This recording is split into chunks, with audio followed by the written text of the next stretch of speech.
बैंकों के एनपीए बढ़ने का खतरा एक बार फिर मंडराने लगा है। ऐसा इसलिए क्योंकि आरबीआई की ओर से रिस्ट्रक्चर किए गए कर्ज की 9% हिस्सा ऐसा है जिसकी रिकवरी मुश्किल लग रही है। हालांकि बैड लोन की स्थिति पहले के मुकाबले सुधरी है, लेकिन विशेषज्ञों का मानना है कि आने वाले दिनों में हालत फिर से बिगड़ सकती है, क्योंकि करीब 19,000 करोड़ रुपए के ऐसे कर्ज हैं जो अब एनपीए में तब्दील होने की चौखट पर खड़े हैं। ऐसा इसलिए क्योंकि रिस्ट्रक्चर होने के बाद ग्राहक पैसा नहीं दे पा रहे।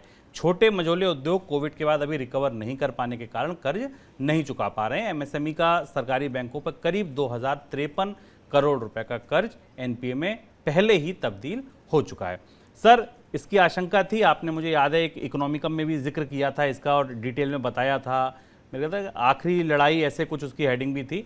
क्या आपको लगता है कि आशंका थी ये साइड इफेक्ट आने थे कोविड के और अब आ रहे हैं? इस बात की संभावना थी शुभम, जब मॉरिटोरियम दिए गए थे उसके बाद जब लोन की रिस्ट्रक्चरिंग की गई थी, इस बात की संभावना थी कि जैसे ही आप 2022 का वित्त वर्ष खत्म करके 2023 में पहुंचेंगे और जैसे ही चीज़ें मॉरिटोरियम में गए कर्जों की दोबारा गिनती शुरू होगी, बैंकों ने जिन्हें क्रेडिट रिस्ट्रक्चर करने की सुविधा दी है वो व्यवस्था खत्म होगी, तो ये बकाया कर्ज हमारे सर पर आएंगे। और इसको इनकार नहीं किया जा सकता था, क्योंकि कोविड में घुसने से पहले ही बैंकों के पास बड़े एनपीए खड़े हुए थे, वही उद्योग थे, वही कंपनियां थी जिन्हें जो पुराने कर्ज नहीं चुका पा रही थी। इस बीच उनका डिसरप्शन आ गया और उनका कामकाज और बंद हो गया। अब अगर आप इसका स्ट्रक्चर देखें तो रिटेल लोन्स का एक बड़ा हिस्सा, इसमें जो खुदरा कर्ज हैं वो भी नॉन परफॉर्मिंग एसेट्स में चले गए। करीब 2,974 करोड़ रुपए के प्राइवेट सेक्टर के कर्ज हैं जो रिटेल लोन हैं, यानी जो सामान्य लोगों ने होम लोन और बाकी लिए थे। याद कीजिए, मॉरिटोरियम लेने वालों में सबसे बड़ी संख्या ऐसे ही लोगों की थी। सरकारी बैंकों के करीब 2,000 करोड़ रुपए के खुदरा लोन हैं जो होम, पर्सनल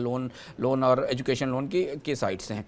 अब यहाँ से ओवरऑल अगर आप देखें तो पिछले कर्जों का स्तर तो कम हुआ है बैंकों के कुल एडवांस की तुलना में, पर ये जो नई क्रेडिट क्राइसिस आगे आ रही है 19,000 करोड़ रुपए की, इसमें भी उद्योग के रोशनी में अगर देखें, एमएसएमई के रोशनी में देखें तो ज़्यादा बकायेदारी सरकारी बैंकों की है, और अगर आप उपभोक्ताओं के नज़रिए से देखें तो ज़्यादा बकायेदारी प्राइवेट बैंक्स की है। ये हमें बैंकों की बैलेंस शीट पर और बैंकों के कामकाज पर आने वाले समय में इसका असर ज़रूर दिखाई देगा।